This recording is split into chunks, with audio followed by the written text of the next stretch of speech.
Muito bem, então estamos reunidos mais uma vez aqui para mais uma edição do seminário Pandemias, Passado, Presente e o Futuro. Hoje temos a enorme satisfação de receber a professora Helena Ribeiro, que é professora titular da Faculdade de Saúde Pública, geógrafa. Eu não hesitaria em dizer que é certamente a pioneira do estudo de geografia da saúde no Brasil, que muito nos alegra, nos honra ter a sua presença aqui conosco, Helena. Uma enorme satisfação. Nós já recebemos o Raul Guimarães, que trabalhou com você no pós-doc, já recebemos a Marina Miranda, semana passada, que também esteve envolvida com você em estudos aí na saúde pública, a professora Lígia. Tivemos a Miriam Zahar, que falou sobre a questão, os dois trabalharam na Escola de Brasil, a Miriam Zahar trabalhou, está conosco aqui hoje também na escala da União Europeia, e a Maria Madalena Cavalcante, que é da Unira, a Miriam é da Universidade de Barcelona, a Madalena falou sobre a questão na Amazônia.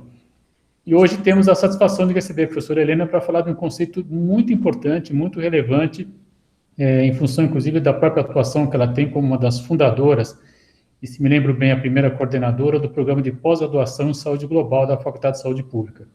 E com toda essa experiência que ela tem aí, ela vai nos brindar hoje com uma fala sobre a Covid e a saúde global. Então, como de hábito, né, Helena, a palavra é sua, muito obrigado. E a partir depois da sua fala, a gente vai abrir para as questões dos alunos e manter o diálogo. Muito obrigado pela presença, a palavra é sua. Obrigada, Wagner, pelo convite e por participar com a sua turma aí, que eu não sei se são todos geógrafos como nós, mas na saúde pública nós temos menos geógrafos, né? Então, como você já falou, eu sou geógrafa de formação e quando eu fiz meu mestrado na Universidade da Califórnia, em Berkeley, essa área de geografia da saúde estava se iniciando lá com o professor Hilgard Sternberg, e eu era orientanda dele, então eu fiz durante 2 semestres a disciplina da geografia of Health and Disease, né, da saúde e da doença, que chamava lá.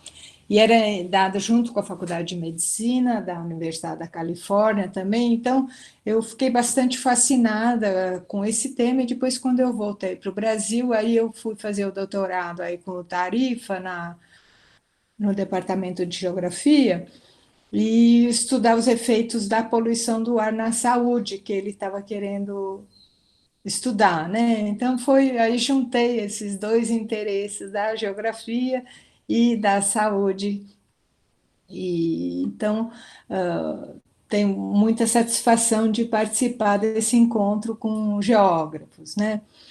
E aí você cita, você pediu para eu falar um pouco da epidemia do Covid-19 e da saúde global. Eu falo um pouquinho antes da saúde global, que é um conceito recente. Ainda tem muitas definições, eu falo algumas, mas podemos dizer que é desse século o conceito de saúde global.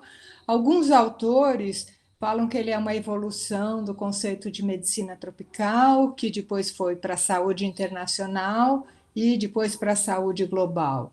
E por que essa evolução do conceito? Porque tanto a medicina tropical quanto a saúde internacional, elas tinham um viés muito dos países desenvolvidos estudarem questões, sobretudo de doenças infecciosas, mas não só, nos países subdesenvolvidos, né? E tentar levar soluções ou no âmbito da medicina ou no âmbito da própria saúde pública. Eram questões humanitárias, mas sempre com visões do norte para o sul.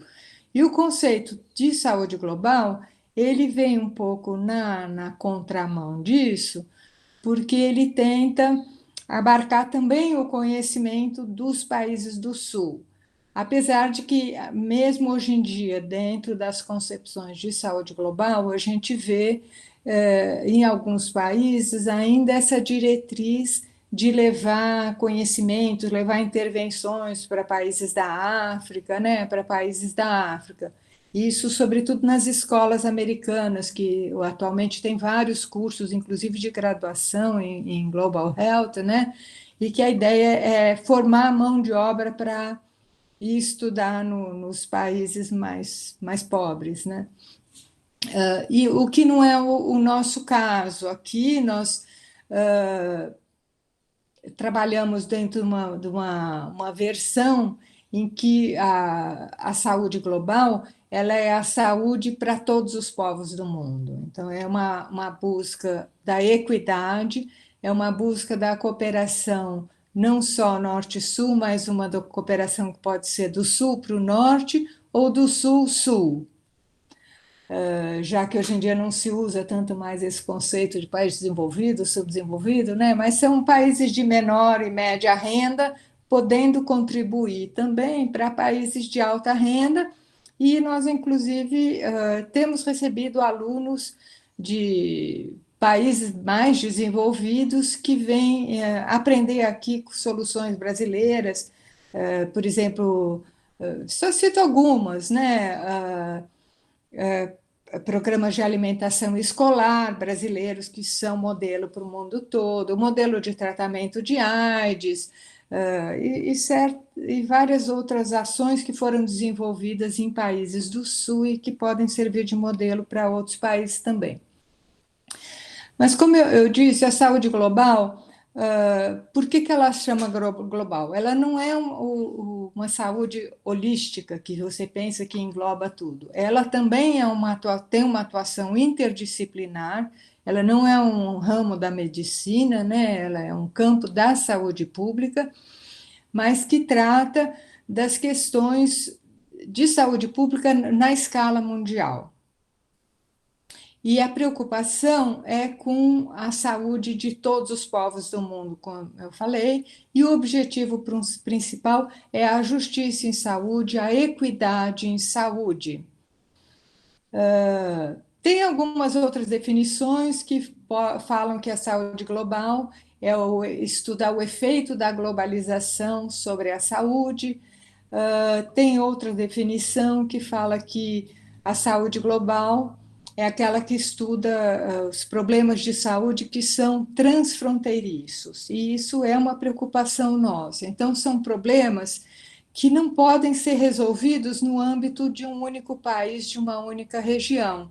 Para eles serem resolvidos, você precisa ter acordos internacionais, você precisa desenvolver um conhecimento, uma expertise internacional para resolver esses problemas. Então, aí entram as doenças infecciosas e, sobretudo, as epidemias, né? Essas que a gente chama emergências de saúde pública de interesse internacional, que nós já tivemos algumas, né? De pólio, o ebola, o zika e agora a Covid-19.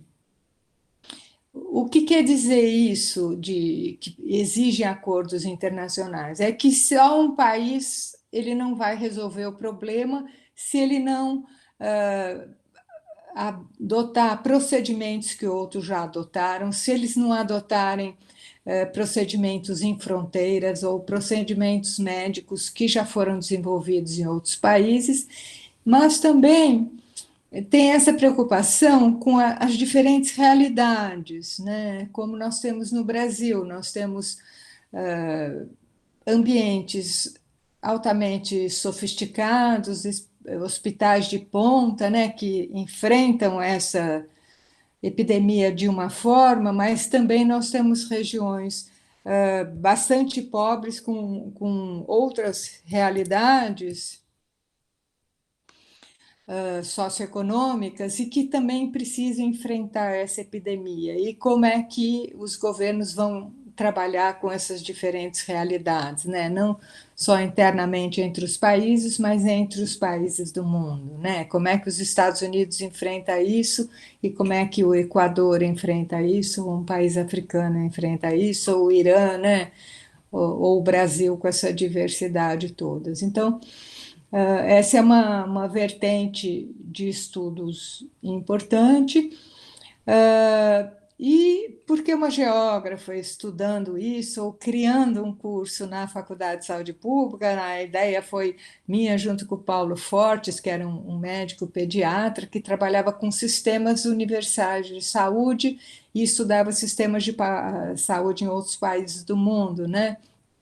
E nós achamos que seria interessante a gente trazer para os alunos do curso de saúde pública essa visão mais internacional. E acabamos por fazer esse programa de doutorado, que é exatamente para incluir estudantes de diversas formações, né? E a geografia, ela tem uma tradição disso, desde as suas origens, né? A gente vê os grandes geógrafos, Humboldt, todos eles viajando por outros países para conhecer a realidade, mas quando a gente fala do impacto ambiental sobre a saúde ou sobre a sociedade, tem dois nomes que se sobressaem.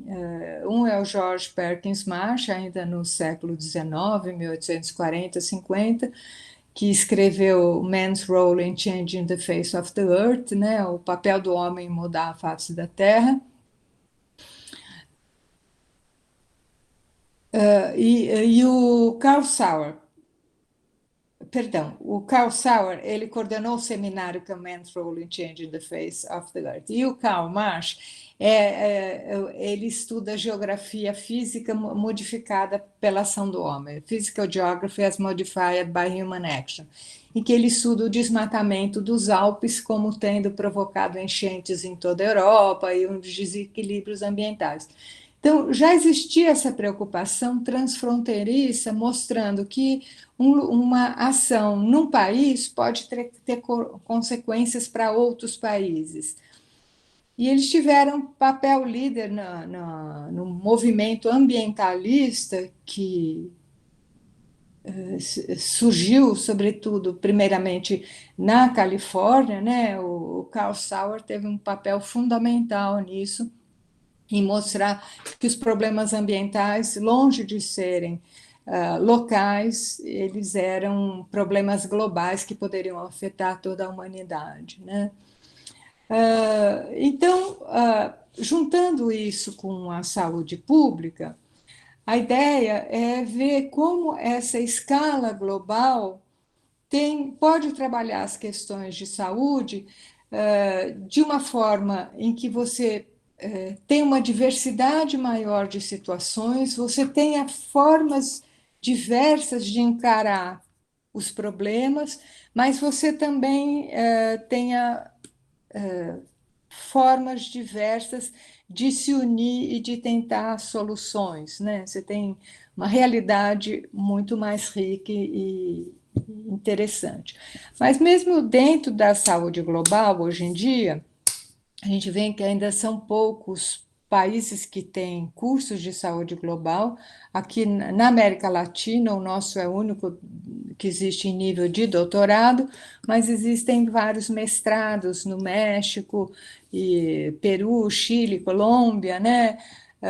Quase todos ainda estão dentro de escolas de medicina, mas trabalham com essa versão mais semelhante à nossa, em que você vê os aspectos de saúde dentro do enfoque dos determinantes sociais, econômicos e ambientais da saúde. Você não vê só as questões de saúde e como salvar vidas levando tecnologias médicas para os outros países, mas você vê como os aspectos sociais podem influenciar a saúde, e como você atuando em aspectos sociais ou em aspectos ambientais e econômicos, você pode evitar adoecimento e evitar mortes também. Então, é uma área interdisciplinar, mas ainda tem em alguns países essa versão de criar programas de saúde global, ou os governos criam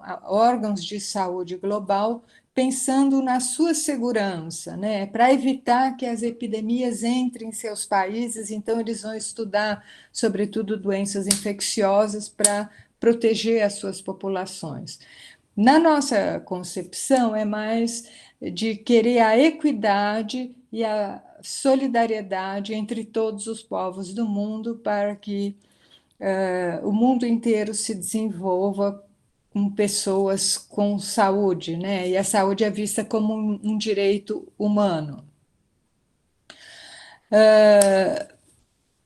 Nós fazemos parte também de uma aliança latino-americana de saúde global, que chama LASAG, que tem Chile, Argentina, Colômbia, México, Equador, Peru, né, que fazem parte dessa LASAG, e nesse momento nós estamos também desenvolvendo um projeto conjunto, né, de enfrentamento da epidemia em todos esses países.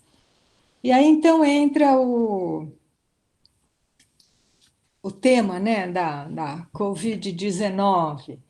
Eu não queria falar demais, mas eu vou falar um pouquinho. Então, antes, mostrar das pesquisas que eu estou trabalhando e como que esse tema tem entrado no programa. A epidemia, ela é um, uma doença que, longe de ser uma doença endêmica, né, que existe em baixas taxas no país, ela tem um momento em que ela tem taxas muito elevadas de morbidade e de mortalidade. É isso que caracteriza uma epidemia. Você pode ter doenças estar em níveis baixos constantemente, mas num período você tem um pico mais elevado. É isso que caracteriza uma epidemia. E uma epidemia, ela pode ser de importância nacional, que aí o governo decreta uma emergência nacional, digamos, por conta da dengue ou por conta de um surto de gripe, alguma coisa assim. Ou você pode ter uma epidemia de interesse internacional. E quem declara a epidemia de interesse internacional é a OMS. Vocês devem ter visto nas redes sociais muita gente falando: nossa, em janeiro ela já tinha decretado essa epidemia internacional e o Brasil ainda fez carnaval aqui, ou coisa assim. É que ela normalmente declara isso num momento em que vê que é difícil que ela fique presa, digamos, restrita a um só país. Né? Então, ela normalmente leva algum tempo, porque é óbvio que uma epidemia de interesse internacional ela tem muitos efeitos econômicos e ela pode trazer muita perda de emprego, muitos riscos à população, né? Então, ela é cuidadosa nesse sentido e ela tenta declarar isso num momento em que vê que não é mais possível que ela fique, que essa epidemia fique restrita a um país. Então, ela foi decretada, acho que foi em 30 de janeiro, e logo 3 dias depois o Brasil declarou aqui como uma emergência internacional, reconheceu essa emergência internacional. E por que isso? Não tinha nenhum caso no Brasil, não tinha o vírus circulando no Brasil, mas porque tinham pessoas, tinham brasileiros trabalhando na China, onde existia a epidemia. E o Brasil não poderia trazer aquelas pessoas para cá se ele não decretasse a quarentena, que não existia na legislação brasileira. Então, ele teve que declarar isso para que se fizesse uma lei de quarentena, para que essas pessoas pudessem voltar ao Brasil e pudessem ficar de quarentena, que ficaram no Hospital do Exército em Goiânia. Né? Então,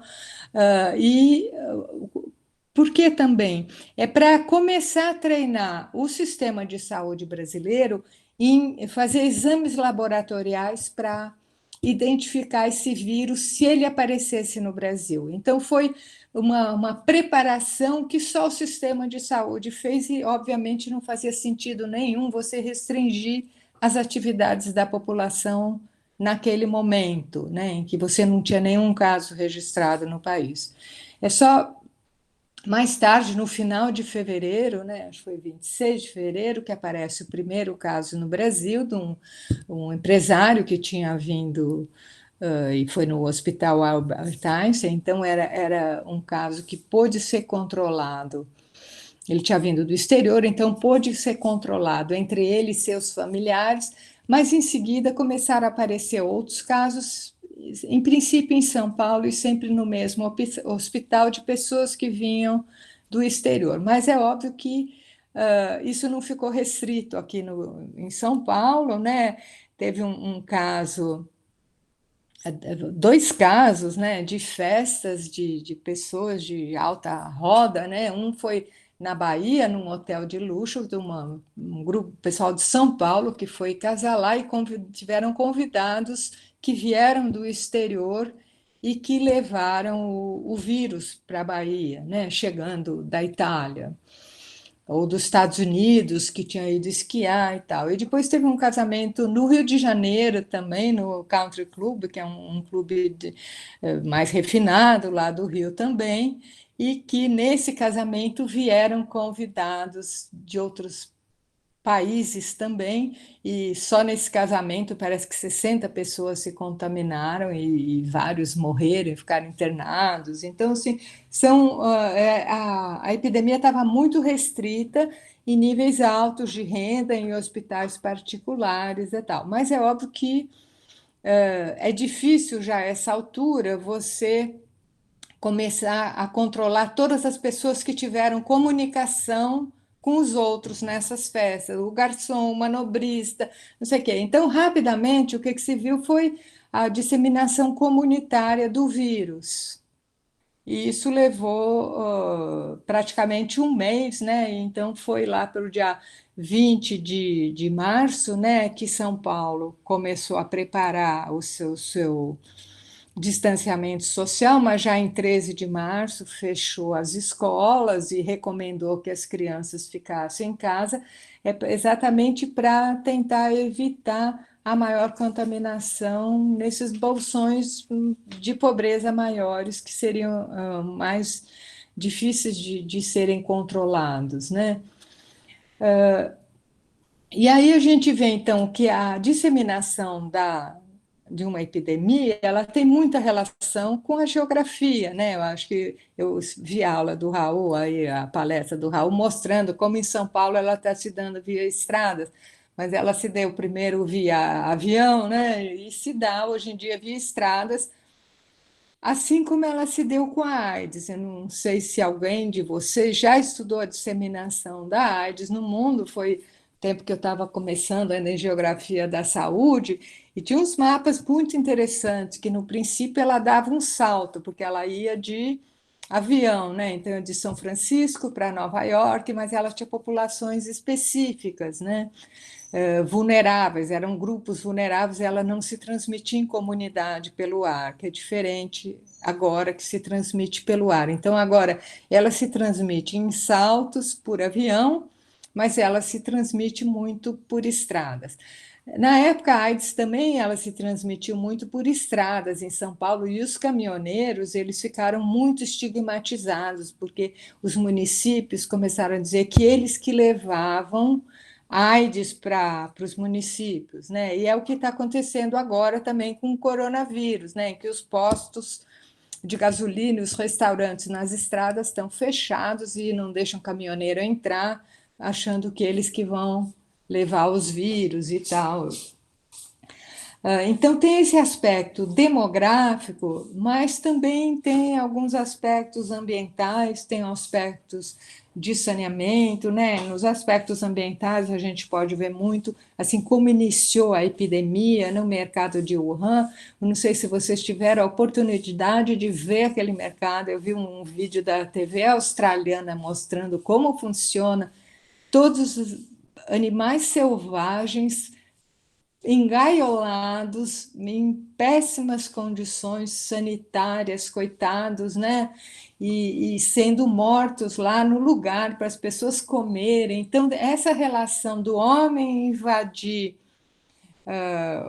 sei lá, o reino da biodiversidade, né? Sem conhecer, sem nada, também tem um aspecto bastante grave e que a gente precisa trabalhar com isso no futuro, né? De como respeitar o meio ambiente e, inclusive, a fauna nativa. E tem a ver, aqui no nosso caso, também com a falta de saneamento. Isso a gente viu em todas as epidemias. No caso da Zika, ainda mais recentemente, saiu um artigo muito interessante de uns brasileiros que viram que o Sul teve muito, o Sudeste teve muito mais caso de Zika no Nordeste, por que não teve microcefalia?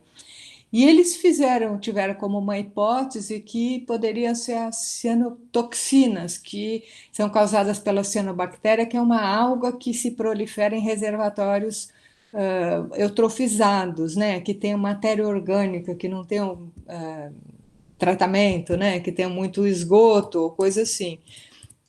E eles, por que eles fizeram essa hipótese? Porque eles viram que foi bem naquele local onde teve aquela morte, né, em Caruaru, por ali, que por conta dessa mesma cianotoxina, né, na água e tal, eles resolveram ver e injetar essa água com cianotoxina em ratos junto com o Zika, e eles viram que aí o filhote tinha microcefalia.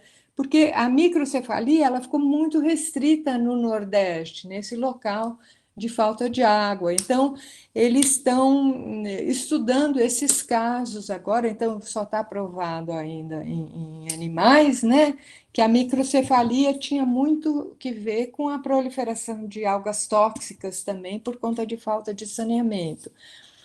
E aqui no Sul, o que a gente vê na relação com o saneamento, nessa outra epidemia de interesse internacional, esses locais de falta de saneamento, que tem falta de saneamento, como as favelas, né, os loteamentos subnormais, né, as zonas de residência subnormal, em que você recomenda o isolamento social, como que a pessoa pode ter isolamento social? Em que você recomenda para as pessoas lavarem a mão toda hora, mas onde que elas vão lavar a mão? Pode ser que tenha uma pia na casa, mas falta muita água também, né? Então, você tem que ter condições adequadas de saneamento, e a gente viu a Prefeitura de São Paulo, a Sabesp, colocando pias no meio da rua onde moram os moradores de rua na Sé, colocando pias nas favelas, né? Então, por que que isso já não tinha antes, né? Por que que precisa de uma epidemia para você prestar atenção nessas coisas? Então, o que eu digo é que, normalmente, a saúde pública, a saúde ambiental, ela tinha como sua base o saneamento, o sanitarismo que desenvolveu na Inglaterra já logo depois da Revolução Industrial, 1840, por aí, quando a Inglaterra passa o Clean Air Health Act, e que obriga que todas as cidades tenham coleta de lixo, tenham coleta de esgoto e abastecimento de água potável para todas as pessoas, né? Porque era só assim que eles iam evitar as epidemias. Mas depois, com o desenvolvimento da biologia, né, que descobrem vacinas e o que os autores chamam de balas mágicas para controlar as doenças infecciosas, essa parte do saneamento ela acaba sendo deixada de lado em grande parte das cidades, né? Então, grandes proporções de população não são servidas pelo saneamento adequado. E isso agrava, obviamente, as epidemias até que você encontre a bala mágica. Então, num artigo que nós escrevemos um mês passado, que você viu saiu no Caderno de Saúde Pública, nós demonstramos como o governo e os próprios cientistas eles têm esse interesse, né, para essas emergências internacionais, que fica durante aquele período, e depois que a epidemia arrefece, o interesse parece que desaparece e fica esperando surgir a nova epidemia para estudarem novamente, e os governos a mesma coisa. Então, outro ponto que nós enfatizamos também é essa relação com a sustentabilidade, né? Então, a sustentabilidade não só da ciência, mas das ações públicas, em termos de melhoria de condições de vida, condições de moradia, condições de acesso ao saneamento, que é importante para você, pelo menos, minimizar a ação das epidemias, né? No nosso país. Aí fala, não, mas aí os países desenvolvidos também tiveram a epidemia com números mais elevados de mortes. Sim, tiveram. Mas eu acho que aí são outras condições e nós estamos trabalhando nas nossas, como que nós podemos fazer nas nossas condições. Um outro ponto que nós tratamos nesse artigo também é a questão do que os autores têm chamado de sindemia, de doenças crônicas, obesidade e mudanças climáticas, né? Então, são fatores que têm levado também ao maior risco de adoecimento das pessoas, o maior risco de morte no caso das pessoas quando acometidas pela epidemia do Covid-19. Então, não sei se vocês têm percebido todo dia, então são pessoas que têm doenças cardiovasculares, são doenças que têm pessoas que têm diabetes, doenças respiratórias, obesidade, né? Isso é considerado, os nutricionistas têm chamado de sindemia. O que é uma sindemia? São várias epidemias que se juntam. Então, é a questão da epidemia de obesidade que existe no mundo hoje em dia, a epidemia de doenças circulatórias e de diabetes, e que estão relacionadas com elevado consumo de alimentos, mas também de alimentos ultraprocessados, o uso de carro, a poluição do ar, as mudanças climáticas. Então, são vários fatores que influenciam no mundo todo e deixam a população, de certa forma, mais vulnerável, né? Então, nós chamamos também a atenção nesse nosso artigo para as questões dos direitos sociais e dos direitos humanos nas ocasiões de epidemia, que frequentemente elas são desrespeitadas. Primeiro, você identificando pessoas que podem te fazer adoecer. Então, acho que tem alguns casos, por exemplo, de chineses que eram atacados na Europa ou nos Estados Unidos, como se eles estivessem levando os vírus ou coisa assim, não deixar entrar nos lugares ou coisa assim. Mas a gente já teve no Brasil, em epidemias anteriores, a estigmatização de haitianos, né, de outras etnias, né, que poderiam estar trazendo doenças, né? E tem esse papel de gênero também, que é importante. No ano passado, 2019, nós tivemos uma inglesa que deu uma palestra lá na saúde pública que chamava assim: limpe sua casa e não engravide. O enfrentamento do Zika no Brasil. É que assim, a epidemia ela foi tratada com aspecto militar, né? Os chamaram o exército para ver como estavam as casas, tá? Mas no fim a tarefa principal sobrou para as mulheres. Ninguém falou da falta de saneamento, da proliferação do mosquito transmissor, né? Mas simplesmente a culpa ficou para as mulheres que não deviam engravidar nesse momento perigoso para não ter o risco do filho nascer com microcefalia e que elas deviam limpar sua casa e seu jardim para o mosquito não proliferar, né? Além das outras atividades. Então, tem questões de gênero envolvidas que agora nós estamos vendo nesse período de confinamento, que é a questão da violência doméstica, porque as mulheres estão mais presas em casas com possíveis agressores, né, da família, coisa assim. Então, são várias questões que podem ser tratadas e que são questões mundiais, né? Eu vou aqui, só para não ficar chato demais, eu ficar falando muito, eu vou falar de três pesquisas além desse artigo que a gente fez, né, junto com a Deise Ventura e outros professores do programa, né, incluindo o João Nunes, que é da Universidade de York, e os outros são da USP mesmo. Bom, a gente está, então, trabalhando com aquilo que eu mencionei, que foi estudar a epidemia na América Latina. Nós estamos fazendo um artigo para o Lancet, deve ser encaminhado esse mês. Então, vários profissionais dos países da América Latina lideraram esse trabalho, cada um em seu país, e depois nós estamos juntando isso, ela já foi juntando, né?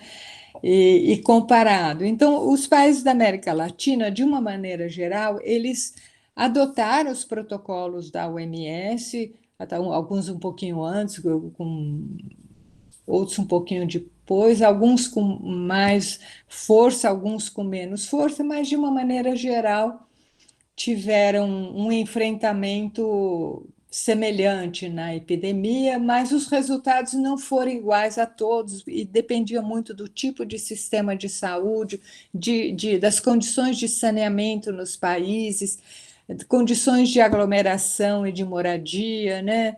Pessoas que não tinham seguro de saúde, que alguns países da América Latina ainda dependem muito de seguro de saúde da população. Então, o artigo está ficando bastante interessante. A parte do Brasil eu fiz junto com o Paulo Busque, da Fiocruz. E aí a gente mostra a importância da saúde global e como fica rico, em vez de você, numa situação dessas, você estudar só o seu bairro, sua cidade, que não deixa de ser importante, mas quando você vê essa dimensão internacional e como você faz os seus parceiros internacionais, como você dialoga com eles, né? Como você constrói um artigo de uma maneira diferente, né?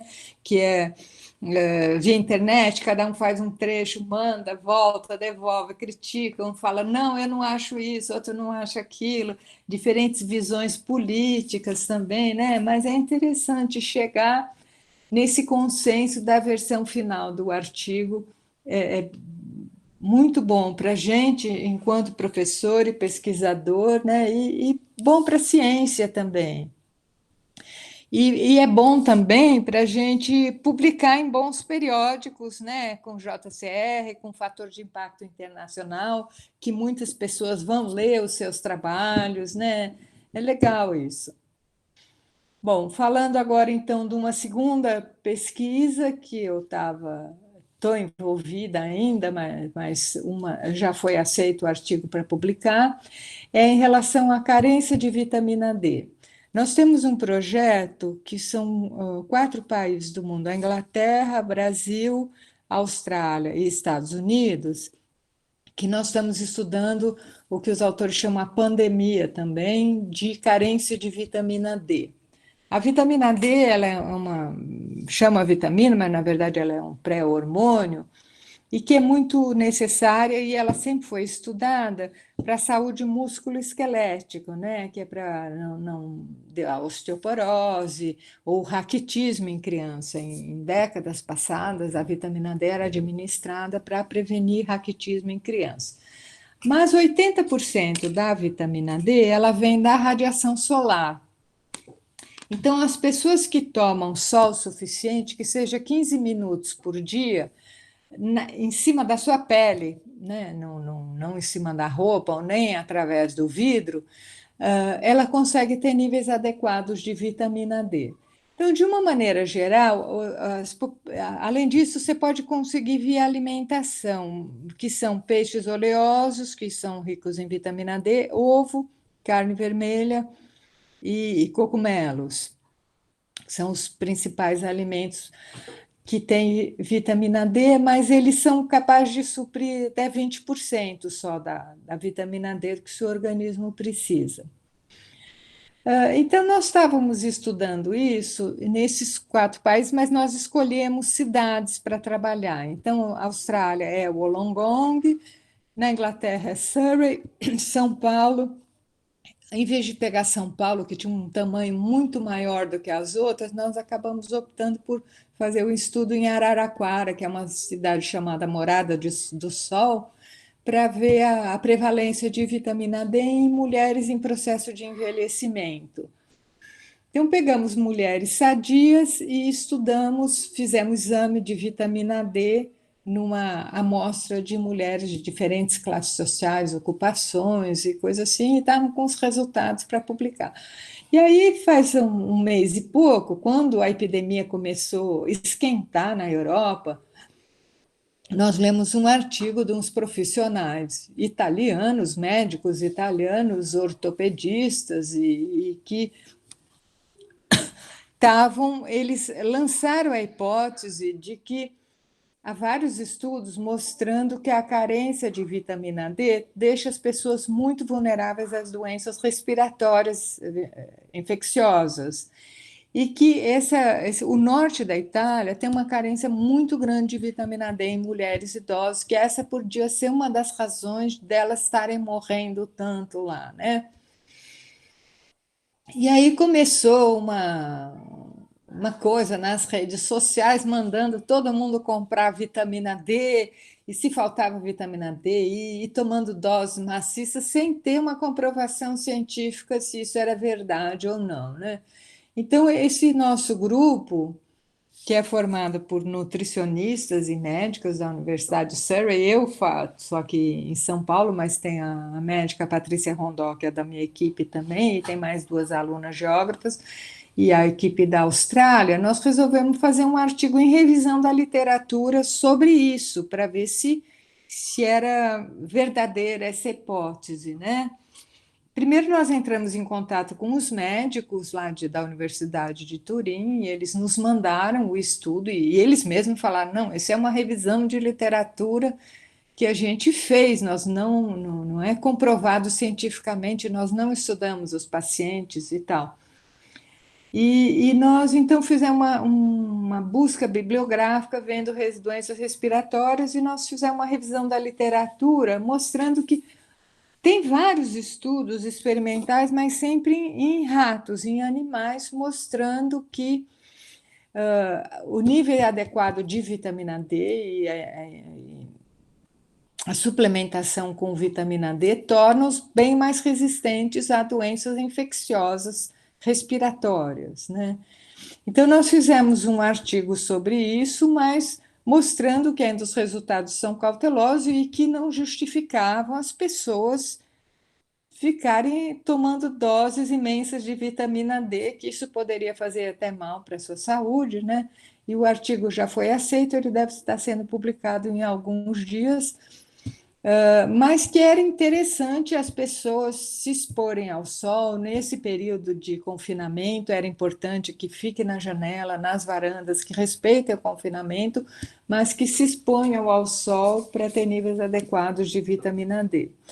E uma das coisas que a revisão da literatura desse nosso grupo mostra é que as populações negras e as populações de pele mais escuras, elas são mais vulneráveis à carência de vitamina D, porque a melanina que elas têm na pele as impede de absorver os raios ultravioleta B, que são os que produzem no nosso organismo a vitamina D, né? Então, nós estamos também agora, deve sair no British Medical Journal, um artigo mostrando por latitude que as populações negras junto ao Equador, elas têm baixa carência de vitamina D, mas conforme aumenta a latitude, elas têm bastante carência de vitamina D nos países como Inglaterra e países nórdicos, elas precisam de suplementação alimentar de vitamina D, mas que não necessariamente no nosso caso.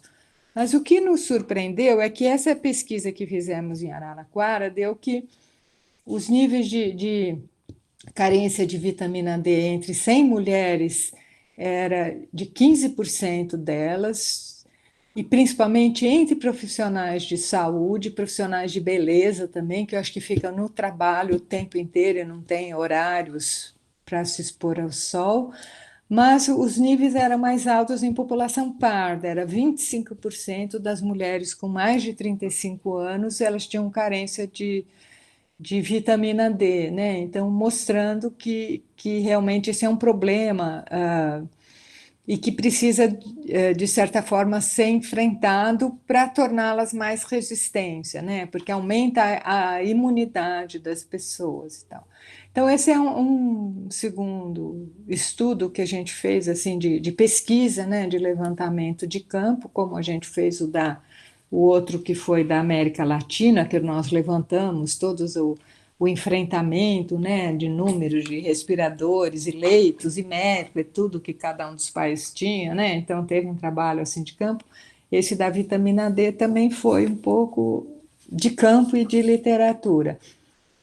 E o último agora que nós estamos trabalhando, ainda não submetemos, mas está muito interessante, é um artigo em que nós estamos estudando a qualidade do ar em 4 cidades, megacidades, muito dependentes do automóvel, e com essas ações de confinamento da população, a poluição do ar caiu. Então, todo mundo fala, né? O céu está mais azul, a imprensa noticia, e a gente falou, não, mas a gente precisa ver isso cientificamente se está ocorrendo.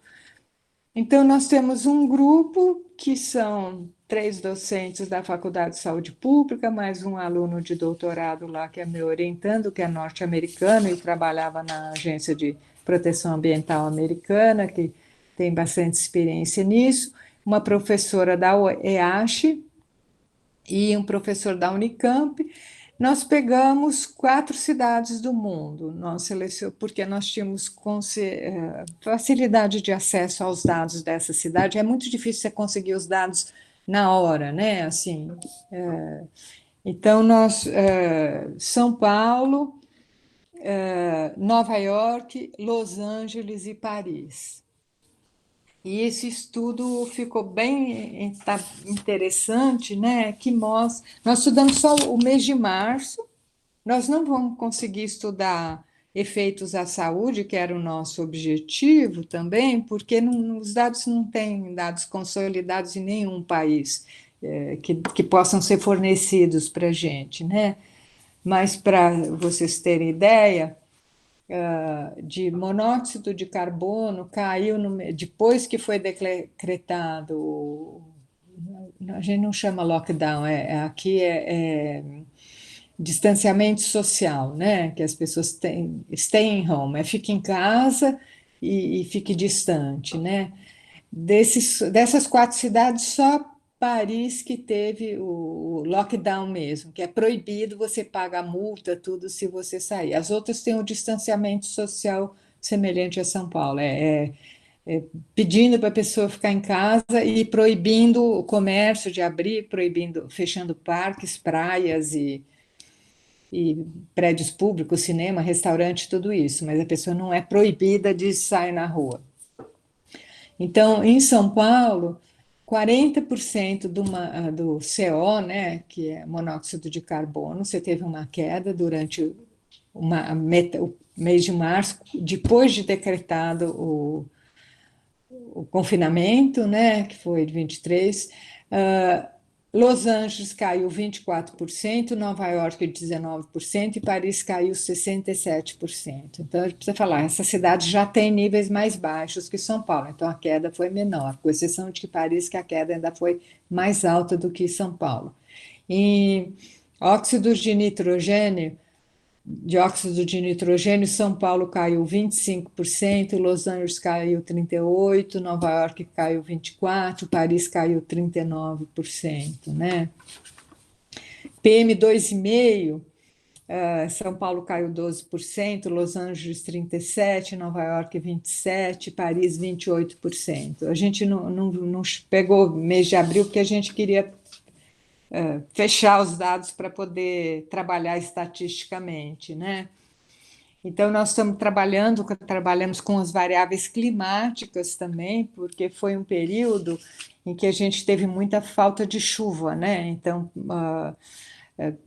se a gente pegasse o efeito do clima, se tivesse chovido como chove nos outros anos, teria provavelmente diminuído mais. Mas as análises estatísticas mostraram que realmente foi a política de confinamento e de diminuição do trânsito que levou a essa diminuição da poluição. E como que nós fizemos a análise? Nós pegamos 5 anos antes dessas 4 cidades, um mês de março, e pusemos na análise estatística. Então, 2019, 18, 17, 16, 5 anos e depois março agora, tá? Então, é isso que deu esses resultados, e os resultados tiveram significância estatística, né? E mostrou, por exemplo, que Paris é que teve maior queda por conta de lá ter o lockdown, né? o confinamento obrigatório, então o trânsito diminuiu mais. A gente fala, bom, mas para que isso, né? Estudar isso? Bom, primeiro que é um laboratório importantíssimo, é você poder fazer um teste de como políticas de restrição do uso do automóvel funcionariam se você tivesse na cidade, né? É um laboratório vivo que a gente conseguiu. Segundo, mostrar que os estudos do Saldiva e de vários outros profissionais têm mostrado quantas pessoas morrem por ano relacionadas à poluição do ar. A OMS relaciona com poluição de origem veicular, poluição urbana, mais de 4 milhões de pessoas por ano morrem no mundo. Então, se você está diminuindo a poluição e colocando ela menor do que os padrões estabelecidos pela OMS para evitar mortes, você está evitando mortes e você está contribuindo para salvar vidas, você está contribuindo para que menos pessoas adoeçam e vão concorrer com os leitos hospitalares e com os leitos de UTI que estão sendo usados para os doentes da Covid. E, além disso, tem um estudo na China mostrando que o material particulado em suspensão ele serve também para dar viabilidade mais longa ao vírus que fica em suspensão no ar, porque o vírus se aloja no material particulado e se tem umidade ainda, melhor ainda. Então, a diminuição de poluição contribui também para menor viabilidade e duração do vírus no ar da cidade. Então, são pontos importantes que podem ajudar no combate à epidemia, mas podem ajudar a definir políticas urbanas no futuro, e é isso que nós vamos tentar mostrar para os governos, né? Então, por exemplo, a Prefeitura de Nova York já falou que quando abrir a cidade vai fechar as ruas para o automóvel e deixar ruas mais para pedestres, para eles não terem que se aglomerar, e vai favorecer o transporte por bicicleta. Então, são coisas que você pode tomar isso como lição e usar no futuro, né? E a contribuição com as outras cidades, como eu estava falando, então que a saúde global exige isso, ela foi importante porque nós já tínhamos contato com agências ambientais dessas cidades que nos forneceram dados de clima, nos forneceram dados de poluição, todas elas estão com carência de funcionários, porque todo mundo está trabalhando em casa, mas mesmo assim esses acordos internacionais para a cessão de dados são importantíssimos e nós conseguimos, e isso está viabilizando a nossa pesquisa, né? Então, acho que eu vou parar por aqui e receber umas perguntas e discussões de vocês aí, gente.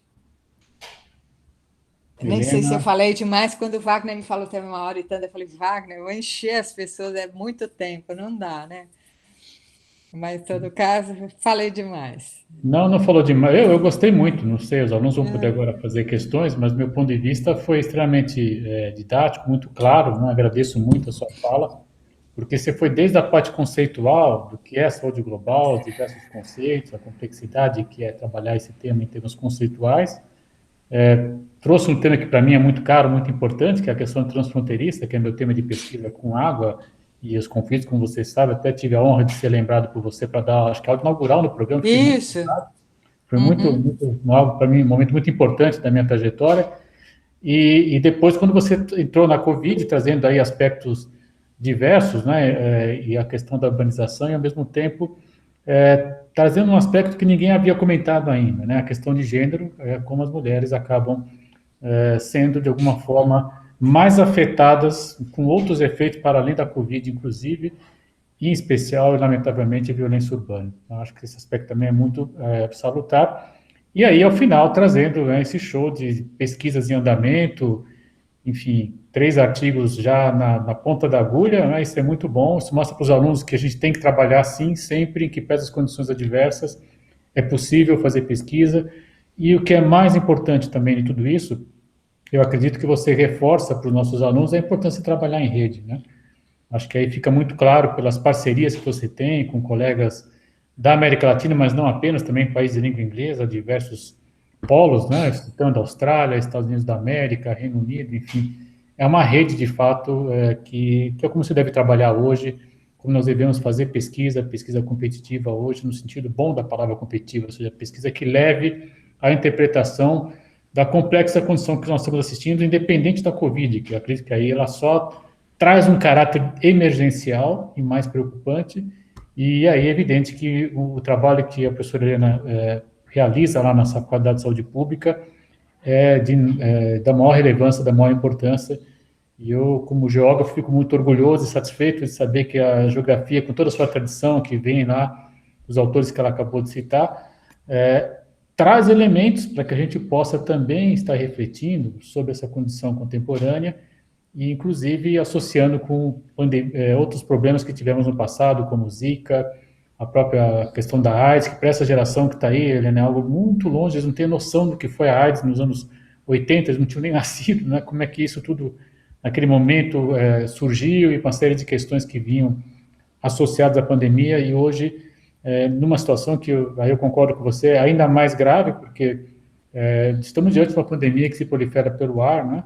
Esse artigo que você comentou sobre esse grupo da China que confirmou a transmissão pelo ar, né? E, inclusive, com consequências, a análise que eles fizeram, acho que deve ser o mesmo trabalho que a gente está fazendo referência, o entorno dos hospitais com maior incidência do vírus do que em Isso. outras áreas. Então, de fato, isso leva, né, a nós mudarmos a atitude até em relação a essas áreas hoje que estão aí na linha de frente, né, combatendo e auxiliando as pessoas que precisam ser assistidas com ou sem internação, né? Então, de fato, foi uma excelente fala, eu agradeço muito, como eu imaginava que seria, de fato.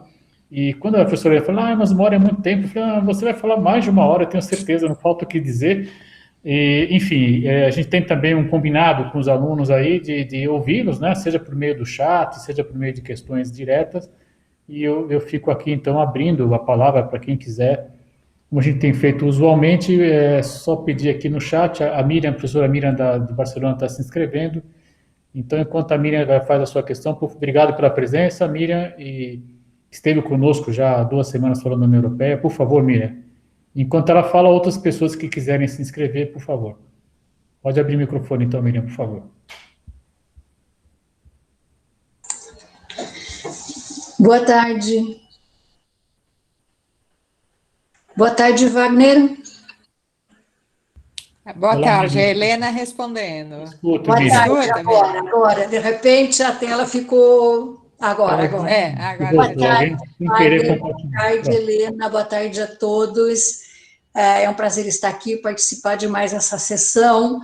Excelente exposição, Helena. Realmente gostei muito dos seus conceitos vinculados à saúde global, à questão na saúde, e também quando você comentou sobre as suas pesquisas, realmente muito interessantes e tem tudo a ver, estão fortemente associadas, digamos, à situação, à crise que estamos vivendo neste momento. Eu gostaria de te fazer colocar algumas questões, né? Você falou dos acordos internacionais, logo no início da sua fala. E eu pergunto, existe algum acordo internacional com relação ao Covid-19, a Covid-19, né? Existe algum acordo? Você me ouve, Helena? Sim. Perfeito. Aqui a imagem foi, por isso eu perguntei. Tá? Essa seria uma primeira questão. A segunda questão, né, quando você falou, achei excelente, né, as análises, os resultados que vocês chegaram com relação à contaminação atmosférica. Comento que, no caso de Madrid, Barcelona, a situação é mais ou menos parecida com a de Paris. Tá? Claro, chama a atenção para uma outra questão, que eu não sei se você levou em consideração, momento de analisar, né? Mas pensando no futuro, em perspectiva, né, temos que avaliar também que se as atividades econômicas voltam num ritmo acelerado, tá, com o objetivo de recuperar o tempo perdido, estamos falando da China, enfim, e de outros países também, as consequências podem ser catastróficas, né? Para o ambiente, etc. Tá? E como última pergunta, não quero me alongar muito, como você vê, ou como você crê que vai evoluir a Covid-19 no Brasil? Tem alguma perspectiva sobre isso? Que difícil. Seria isso. Obrigada, querida. Obrigada, muito prazer em conhecê-la. Igualmente. Então, em relação aos acordos internacionais, eu acho que tem vários acordos específicos que estão sendo feitos, assim, né, em cima da Covid, mas tem muitos editais de pesquisa agora sendo lançados e normalmente eles exigem que você tenha um acordo com a instituição de pesquisa no exterior para fazer. No nosso caso, nós já somos parte desse. O grupo que fez o artigo da vitamina D chama University Global Partnership Network, já é uma rede que são 4 universidades do mundo, e eu ganhei um edital de pesquisa dela para discutir isso. Então, o artigo tem essas profissionais que são o Departamento de Nutrição de Surrey, Departamento de Nutrição de Wollongong e o EcoHealth da Carolina do Norte, e nós aqui do Departamento de Saúde Ambiental da USP.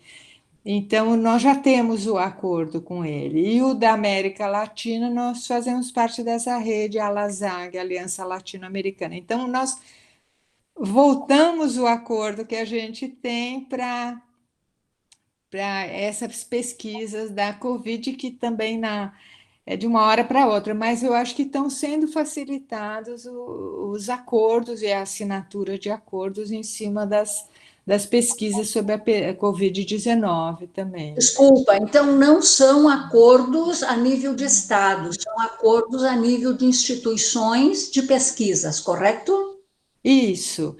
Agora, tem algumas instituições de pesquisa ou de Estado que podem fazer acordos, por exemplo, como o Butantan, para treinar profissionais da América Latina para fazer análise laboratorial, ou a Fiocruz treinar profissionais de outras partes do mundo. Então, tem órgãos governamentais também, mas não tem acordo geral de países como um todo, não, tá?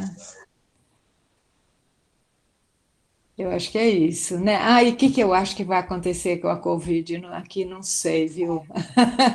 A impressão é que ainda vai por algum tempo, né? Apesar da pressão toda que está havendo em cima dos governadores para acabarem com o distanciamento social, mas eu acho que ainda dura algum tempo, né? Em São Paulo, nós estamos razoavelmente bem em termos de leitos de UTI, ainda tem muito leito vago, então tem uma chance, talvez, de abrir e, se aumentar em muitos casos, voltar. Os hospitais do interior do estado ainda têm muitos leitos vagos, mas eles se prepararam, né? Eles instalaram leitos de UTI esperando que fosse. Eu não sei se essa onda que está indo para o interior agora, se ela vai ser tão grave quanto aqui na capital ou não. A vantagem, desculpa, a vantagem dos países aonde o vírus chegou mais tarde, né? É essa, né? Tiveram tempo para se preparar, né? Foi o que não aconteceu com a Itália, com a Espanha, com a França, né? Isso, e é o que agora está acontecendo com o norte do Brasil, que havia aquela ideia de que o vírus não se propagava no calor, e elas não estavam preparadas, e agora é as que estão com os problemas mais sérios, né? As cidades do norte e nordeste do Brasil, com doentes sem acesso à UTI, morrendo em filas de espera, né? Esse é o que é tudo que a gente não queria, mas isso em São Paulo não está ocorrendo, não. E aqui o confinamento foi essencial para diminuir tanto o número de casos quanto o número de mortos, de falecidos, né? Eu acho que aqui também, para diminuir a curva que falam, né? Exatamente. Então, eu acho que aqui diminuiu bastante a curva e por isso que nós estamos enfrentando de uma forma um pouco melhor, né? Ok. Muito obrigada e parabéns. Nada, Gina. Muito bem, continua aberta a inscrição. Se alguém gostaria de falar, por favor. Enquanto você se estimula, eu vou fazer mais questão para a professora Helena, sem querer cansá-la muito. Me Tá chama de sempre... Helena, pelo amor de Deus. Tá bom, Helena.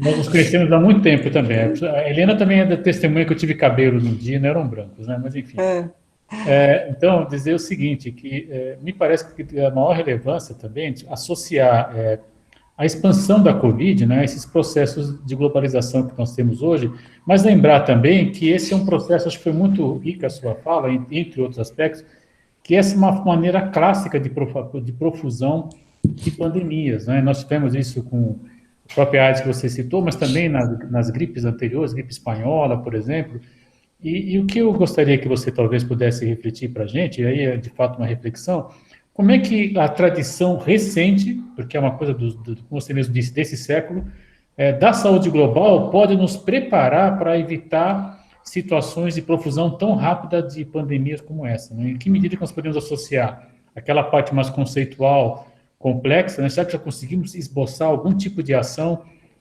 para evitar que situações como essa ocorram no futuro? Porque eu não tenho dúvida, inclusive o nome do seminário é esse, Pandemias, Passado e o Futuro, que infelizmente teremos outras situações como essa no futuro. Então, Então, você sabe que hoje eu ainda estava pegando uns artigos para ler, porque é a aula que eu tenho que dar na minha disciplina lá, que eu estava dando desenvolvimento econômico e meio ambiente, coisa assim.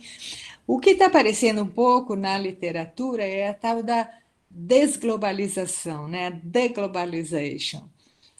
Porque a globalização, ela veio de uma forma irreversível para todas as nações, nada ficou por fora da globalização. A gente teve, eu vi alunas do programa, a Viviane, outra geógrafa que defendeu, ela mostrando, por exemplo, como o açaí na Amazônia virou um produto global e como ele começou a ser exportado para o mundo inteiro. Você vai lá em Israel hoje, vende barraquinha de açaí na rua, em qualquer lugar do mundo vende açaí, e lá a população começou, os produtores de açaí começam a comer bolacha, macarrão, tomate em lata, essas coisas, né? Porque o açaí é exportado, ele tem um valor para eles, né? E então tem um efeito essa globalização no mundo inteiro, né? Mas por outro lado, ela criou o que se chama que é uma parcela da população desempregada, né? E isso tem até um gráfico que mostra assim nos Estados Unidos, mostrou uma parcela que antes não existia quando você fazia um gráfico de bairros do país, né? Então, tanto era para agricultura, comércio, serviços. E agora tem uma parcela que são os que vivem de renda do Estado, que são esses programas de renda mínima, os desempregados, né? E que essa parcela ela virou constante e ela tem aumentado. Então, o que os governos vão fazer com essa parcela da população? E então se está discutindo se a globalização é tão benéfica assim e como que você vai trazer de novo para as populações locais a produção até para você não ficar tão vulnerável como a gente viu agora no caso dos insumos médicos produzidos na China, né? O mundo inteiro dependendo de insumos da China e a China não podendo entregar porque todo mundo quer, tem pirataria que rouba máscara, rouba respirador, né? Ou paga mais caro, né? Então, acho que isso não só em termos de insumos médicos, mas em geral, a gente já viu isso na alimentação, né? Na slow food, de você comer comidas de próximas da sua casa e tal. Então, eu acho que vai ter uma tendência, uma reversão um pouco do processo de globalização e não só buscar preço mais barato em qualquer lugar do mundo, deixando a sua população sem emprego e depois ter que ficar dando renda para essa população que não tem emprego, né? Então, eu acho que esse aspecto, mas também aspectos culturais, né? Que as pessoas meio que valorizam hoje em dia coisas um pouco diferentes, que não seja aquele alimento massificado, como diziam, né, a McDonaldização do mundo, né, que era o símbolo da globalização, que é o McDonald's chegar nas cidades, nos países, nos locais mais distantes do planeta, né? Então, eu acho que essa vai ser uma consequência dessa pandemia em termos sociais, né? Que talvez afete a economia. A gente já viu a Angela Merkel falando que vai ter que retomar a economia em outras bases e outros países esperam que tenham juízo também, porque acho que é um momento, já que parou tudo, vamos retomar de uma forma melhor, né, para ampliar o emprego e o bem-estar da população, né? Eu sou meio otimista por natureza, não sei se a gente pode esperar tanto assim, né? Mas esperamos que sim. É Vamos importante, torcer. É, importante ser otimista, sem dúvida, né? Mais alguém gostaria de apresentar alguma questão? Estou vendo aqui que o Matheus, ele está sem microfone, Matheus Caruso comentando no canal do Átila, né, aquele biólogo, que é doutor, né, enfim. Ontem ele fez uma live, né, mostrando uma série de questões, não sei se você já teve chance de assistir ou não, eu vi parcialmente, não vi com detalhes, mas ele apresenta um quadro bastante duro para o Brasil, enfim, e vamos ver o que o tempo dirá, né? No grupo que a gente está lá, no grupo Cidades Globais, com o professor Alindo Felipe, o Marcos, aham. a avaliação de que o que ele traz de mais importante é, de fato, a incerteza. Nós estamos trabalhando com números absolutamente irreais. A subnotificação, no caso brasileiro, traz muita preocupação e nós não sabemos, de fato, o quadro real. E a partir daí fica difícil populações, quaisquer que sejam elas, né? Então, Então, mas por outro lado, diz que para a epidemia parar, precisa 70% da população ter tido contato. Então, eu fico pensando, bom, então se tiveram contato e está nesse número de mortes, talvez seja bom que aí já resolveu, eu não sei. Eu tenho a minha filha é médica em Campinas, meu genro é médico, é diretor clínico do hospital em Paulínia, né? Eu ainda estive com ele esses dias. Eles e todos os colegas dele, eles estão achando que está muito estranho, que está muito sossegado, os hospitais estão vazios. Ela falou assim: eu trabalho num hospital de câncer infantil. Ela falou: lá eu tenho meus pacientes normais, mas não tivemos nenhum caso, nenhuma criança que foi diferente do H1N1, que 4 crianças do hospital morreram. Essa aqui não teve. E ela trabalha também na prefeitura de Valinhos, em ambulatório, e ela falou: eu fazia 20 horas por semana lá, eles reduziram para 6, porque acharam que nós íamos ter que ser chamados para emergência, nós não fomos, e ela falou: e eu fui trabalhar 6 horas, apareceram 3 pacientes, e eu fiquei lendo o livro o dia inteiro, porque não estão aparecendo pacientes. E os hospitais estão vazios, então o que está acontecendo? As pessoas com doenças crônicas ou com a cirurgia seletiva, tudo, elas não estão indo a hospitais médicos aí. Então, eu não sei se depois vão procurar ou se elas vão ter o agravamento das suas doenças. Nos Estados Unidos, eles estão percebendo isso, né? Tentando muito casos de AVC com morte que não tinham mais, assim, né? Tantos.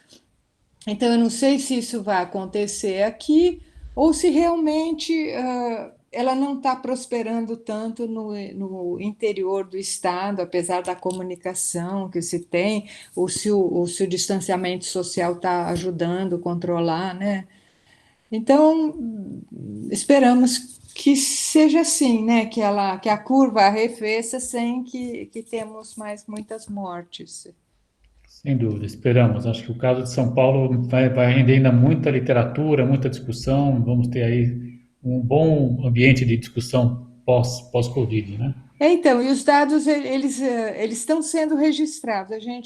Até o Tanaka falou que queria fazer artigo, eles estão Tanaka é sendo o diretor atual da registrados. Faculdade de Saúde Pública, só para informar os alunos. Então, mas o que o CEINFO falou assim, não, nós estamos registrando tudo, mas não temos como organizar esses dados para fornecer agora, então, curto prazo de tempo, né? Eles precisam verificar os óbitos. Assim, São Paulo, de uma maneira geral, é cuidadoso com os dados, né? A gente não tem por que duvidar dos dados de São Paulo, mas eles precisam ser consolidados. Muito bem. Alguém teria mais alguma questão? Por favor, se manifeste pelo chat ou se quiser abrir o microfone. Então, Helena, tem mais alguma consideração? Não, muito obrigada. Então, Agradeço o eu convite. agradeço muito a sua disponibilidade, sua disposição, sempre muito agradável conversar com a Helena, né? E dizer que essa sua experiência de pesquisa ela é muito importante ser divulgada junto aos colegas da geografia, já que a professora Helena fez toda a sua trajetória, né? Chegou a ser diretora da Faculdade de Saúde Pública, foi secretária de Meio Ambiente da especial da Luiza Erundina, né? Da Luiz Erundina. Toda uma trajetória importante e que às vezes, como os estudantes não estão lá frequentando a saúde pública, não tem essa informação. Então, é de fato aí uma referência destacadíssima. Eu estou muito grato a você ter a disposição de estar conosco nessa tarde. E, enfim, antes de despedir, dizer que a semana que vem teremos o Flávio Nascimento, que é da Federal do Ceará. Ele é geógrafo com doutorado na Federal Fluminense e vai tratar justamente do tema do Nordeste, que a Helena disse há pouco, é hoje uma das áreas que também demandam mais questões para nós estarmos refletindo, né? E a geografia ela tem um papel importante nesse diálogo internacional, assim, interinstitucional. Eu vi quando eu entrei nesse grupo da vitamina D, eu falei, gente, o que que eu vou fazer aí, né? Aí depois, quando eu comecei a estudar, eu falei, nossa, mas tem tudo a ver. Hoje em dia, as questões do clima, da poluição que evita a absorção de vitamina D, de uma opção de coisas, sou eu que levo para o grupo das nutricionistas, que elas eram muito focadas na nutrição clínica, né, nos nutrientes dos alimentos. Então, a gente tem um diálogo interessante de ver a latitude no que influi nisso, né? Fantástico isso. Então, é bacana. E o geógrafo, eu acho que com esse olhar aberto, eu acho que tem que contribuir. Sem Tá dúvida. bom? Muito obrigado, então. Até a próxima. Obrigada a você. Até a Valeu. próxima. Tchau, tchau.